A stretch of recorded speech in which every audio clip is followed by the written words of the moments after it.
Hello नमस्कार दोस्तों। आज हम बात करेंगे दुनिया के एक ऐसे पितृवंशीय समाज की, दुनिया की एक ऐसी जनजाति की जिसका सामान्य रूप से अर्थ ही मेरे दोस्त कच्चा मांस खाने वाला होता है। जी हाँ दोस्त, और इसको दुनिया की सबसे खतरनाक जनजातियों में से एक माना जा सकता है। जी हाँ, आज हम बात करेंगे एस्किमो जनजाति की। तो क्यों है यह जनजाति दुनिया की सबसे खतरनाक जनजातियों में से एक, ये आपको वीडियो के एंड तक निश्चित रूप से पता चल जाएगा मेरे दोस्त। जानते हैं दोस्तों एस्किमो जनजाति का परिचय। मैं आपको अवगत कराता हूं दोस्त मेरे। तो सबसे पहले जानते हैं एस्किमो जनजाति का सही मायनों में अर्थ क्या होता है। तो इसका अर्थ मैंने आपको पहले ही बता दिया मेरे दोस्त, कच्चा मांस खाने वाला। इनकी जो संपूर्ण अर्थव्यवस्था है इस जनजाति की, वह मेरे दोस्त आकेट पर ही निर्भर करती हैं। और इनको जो रहने का वातावरण है वह एक कठोर वातावरण है मेरे दोस्त। निम्न आर्थिक क्रियाओं में ये अपना जीवन सर्जन कर रहे हैं और इनका दुनिया के बाकी लोगों से संपर्क भी बहुत कम हो पाता है। इनका लगभग दुनिया के बाकी लोगों से संपर्क का बिल्कुल अभाव है मेरे दोस्त, और ये एक समूह में निवास करते हैं मेरे दोस्त।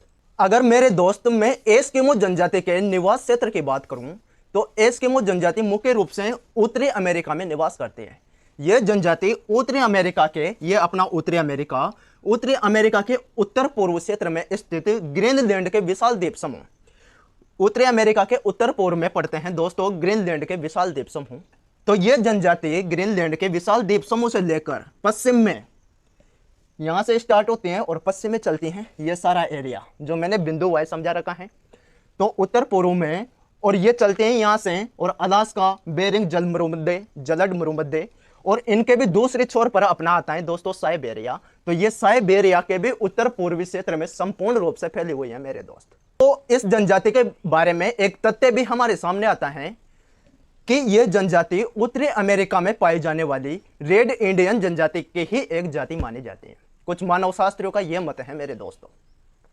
बात करें इनकी शारीरिक संरचना की, इनकी जो संरचना होती है शरीर की वो कैसी होती हैं, तो शारीरिक संरचना की बात करें तो इनकी आंखें होती हैं छोटी और होती काले रंग की हैं। इनके ब्लैक कलर की आंखें होती हैं और साइड में छोटे होते हैं मेरे। नाक देख लो आप फोटो के हिसाब से, नाक होते हैं इनकी पतली साइज की, नाक पतली होते हैं। मुंह चौड़ा होता है मेरे दोस्त, पूरा जो मुंह होता है वो गोल होता है लेकिन चौड़ा होता है मेरे दोस्त। जिसके बाद में करें इनकी हाइट की, तो हाइट में ये मजले कद के होते हैं, छोटे कद के होते हैं। इनके लगभग सभी लोग जनों का जो हाइट होता है वो होता है 5 फुट से कम होता है मेरे दोस्त। बात करें इनके रंग की, तो रंग में बिल्कुल गोरे होते हैं, भूरे रंग के होते हैं दोस्तों। दांतों की बात करें तो दांत सफेद होते हैं क्योंकि ये डेली कोलगेट करते हैं मेरे दोस्त। हाँ, ये कोलगेट जरूर करते हैं, तभी तो इनके दांत सफेद रहते हैं मेरे दोस्त। ये रही इनके शारीरिक संरचना की बात। अगर मैं बात करूं एस्किमो समाज की, तो इनका समाज पूर्ण रूप से पितृवंशीय समाज है। इसका मतलब क्या हुआ कि इस समाज में जो सबसे वृद्ध आदमी होता है उसको सबसे ज्यादा सम्मान दिया जाता है, जो उम्र में सबसे बड़ा होता है मेरे दोस्त। और जो ये सबसे वृद्ध आदमी होता है ये उत्सवों एवं समारोह का दोस्तों अध्यक्षता करता है। जो इनमें शादी ब्याह होते हैं, कुछ समारोह होते हैं, उनकी अध्यक्षता ये सबसे वृद्ध आदमी करता है। वृद्ध आदमी और क्या करता है दोस्तों इस जनजाति में, तो इनका जो प्रमुख व्यवसाय है वह है शिकार करना, यानी कि आकेट करना।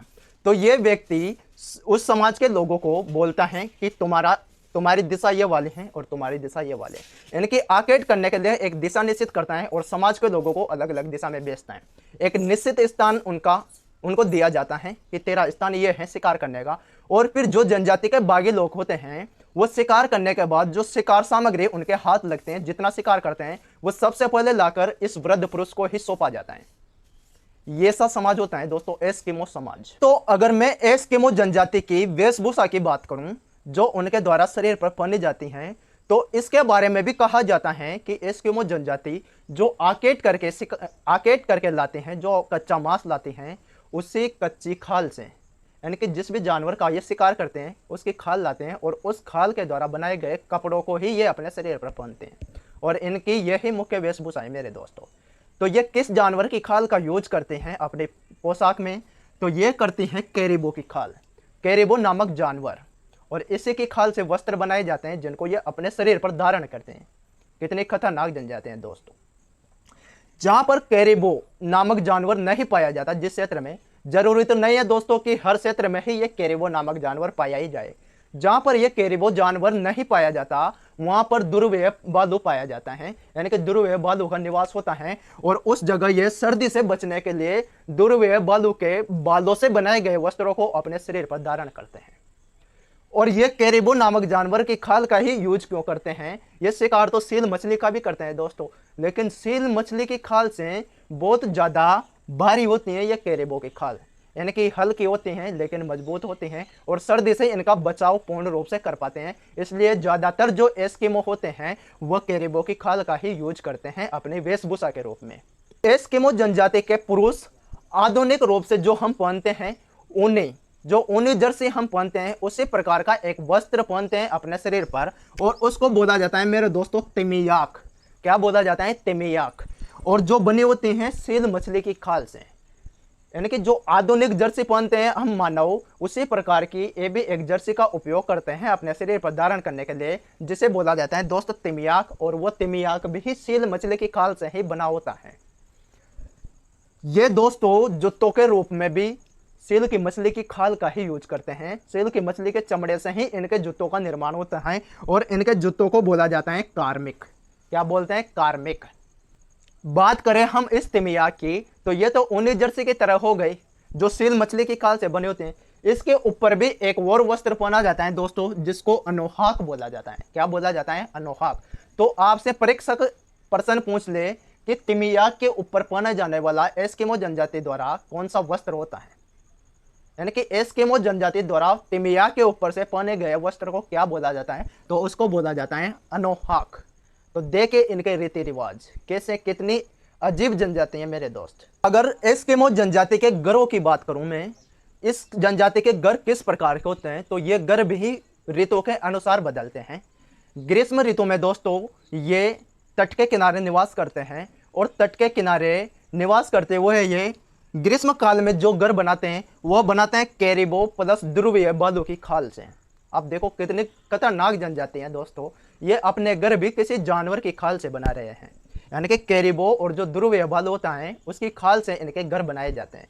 और उन घरों को बोला जाता है दोस्तों ट्यूपिक। क्या बोला जाता है? ट्यूपिक, यानी कि ट्यूपिक बोला जाता है। शीत ऋतु में इनका अलग माहौल होता है। शीत ऋतु में अलग प्रकार के घर बनाए जाते हैं। शीत ऋतु में ये इस प्रकार की बर्फ की शिला होती है, इस बर्फ की शिला को ही हथियारों से काट काट कर ऐसे काट देते हैं। ये इन चट्टानों को, बर्फ की जो शिलाएं होती हैं उनको काटते हैं और ऐसे चुन्ना मिश्रित करके घर बनाते हैं। और इस शीत ऋतु में बनाए गए घर को बोला जाता है इग्लू। क्या बोलते हैं दोस्तों? इग्लू। और यही आपका सबसे इंपॉर्टेंट प्रश्न बनता है ज़्यादातर परीक्षाओं में कि एस्किमो जनजाति द्वारा शीत ऋतु में बर्फ के बनाए गए घरों को क्या बोला जाता है, तो उन्हें बोलते हैं हम इग्लू। तो इस प्रकार से मौसम के अनुसार ये जनजाति अपने घरों का निर्माण करते हैं दोस्तों अगर हम बात करें एस्किमो जनजाति के आर्केड की, इनका प्रमुख व्यवसाय ही आर्केड करना होता है।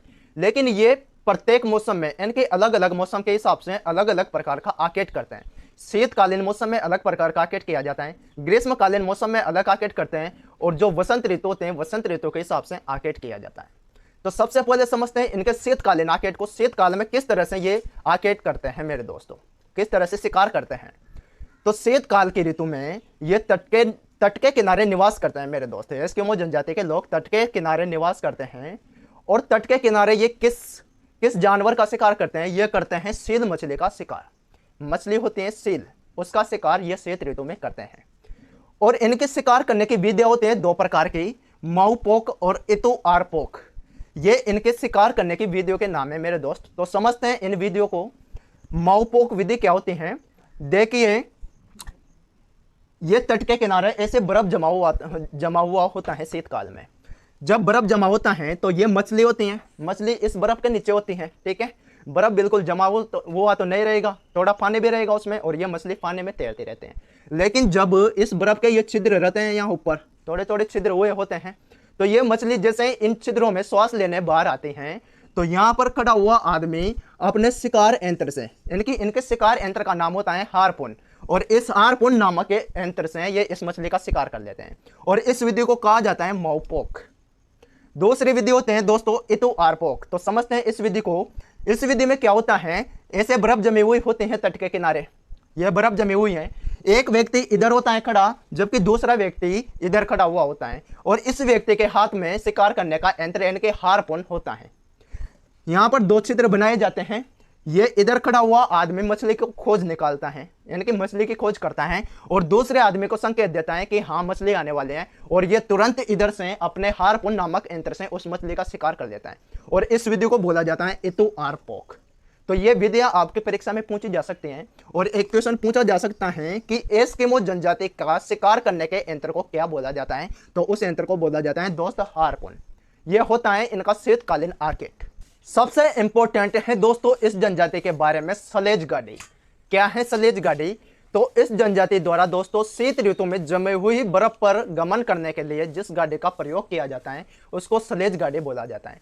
कहा जाता है कि ये जो सलेज गाड़ी होती हैं ये व्हेल मछली की हड्डियों से बनी होती हैं, और इसी सलेज गाड़ी का उपयोग ग्रीष्म ऋतु में जो टुंड्रा क्षेत्र है, टुंड्रा क्षेत्र के दलदली भाग में किया जाता है आवागमन के लिए, जो कि व्हेल मछली की हड्डियों से बने होते हैं। अगर हम करें एस्किमो जनजाति के ग्रीष्मकालीन आर्केट की बात, तो ग्रीष्म काल में वहां पर जमे हुई बर्फ पिघल जाती हैं, और उस बर्फ के पिघलने से वहां पर छोटी छोटी वनस्पतियां उगाते हैं, यानी कि वनस्पतियों का विकास होता है, और उन छोटे छोटे वनस्पतियों को खाने के लिए कैरिबो नामक जानवरों के झुंड आते हैं, और साथ में अमेरिकी रेंडियर आते हैं, और इन्हीं जानवरों का शिकार ग्रीष्म काल में एस्किमो जनजाति द्वारा किया जाता है, और इनका शिकार किया जाता है इनके कुत्तों की सहायता से।